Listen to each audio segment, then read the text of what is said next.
This is the simulation and testing section of the project. And let's suppose we want to write here an input message of 11001100. The initial value for this 4-bit dip switch is going to be 0. We will see why as we go on. Now let's play the simulation. If we go here, we're watching now the encoder, and it is now calculating the redundancy bits.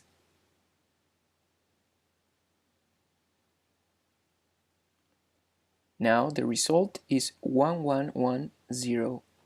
If we go back here to the main screen and we write now here the redundancy bits 1110 and the input message remains the same, let's see what's happening. Now this is the decoder mode and the CRC is being calculated. The result is supposed to be 0, and yes, as you can see, it is. Why? Because the input message has not been corrupted. But now, what will happen if we change one single bit? Let's play the simulation again and see what's happening.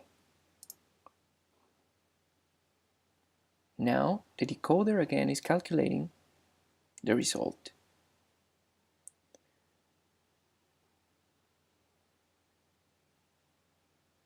Well, you can see here that the result is different from 0.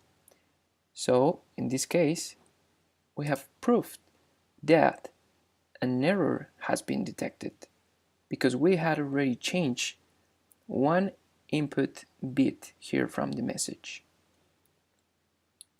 In order to make this clearer, let's try with another example. 00101100.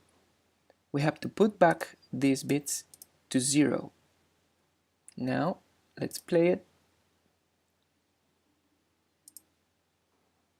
Here is the encoder again, and it is calculating. This is taking 12 cycles.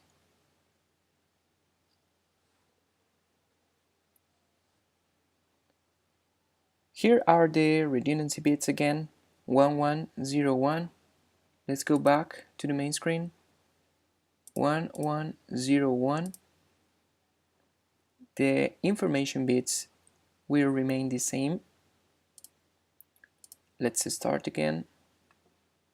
We go back here, and now this is in decoder mode. This is calculating the result at the rate of 1 cycle per second, because we are using a 1 Hz clock. As you can see, the syndrome is 0 because any of the bits from the input message has been corrupted. Let's see what's happening if I change again a bit. Let's play it. We go back here to the decoder now. And the result is supposed to be different from 0 because we have already changed one bit from the input message.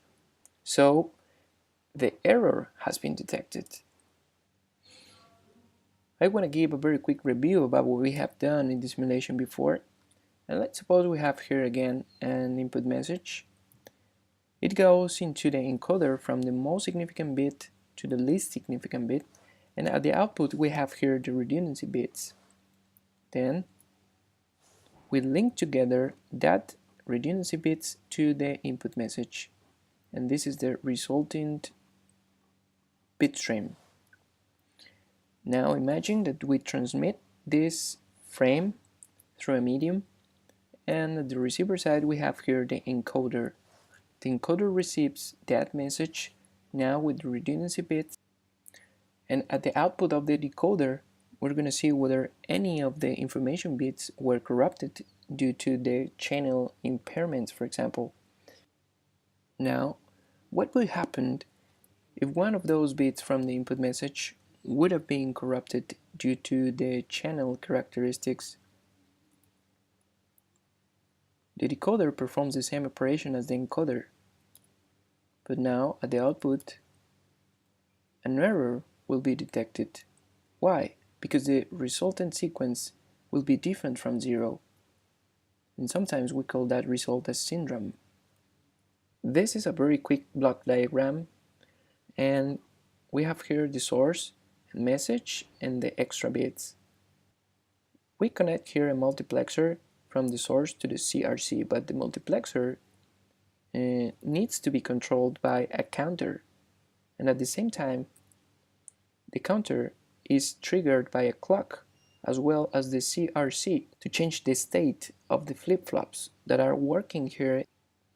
But since we only need 12 clock cycles to perform the operation, this is because we're dealing with 8 bits of information and 4 redundancy bits. In total, we have 12 bits.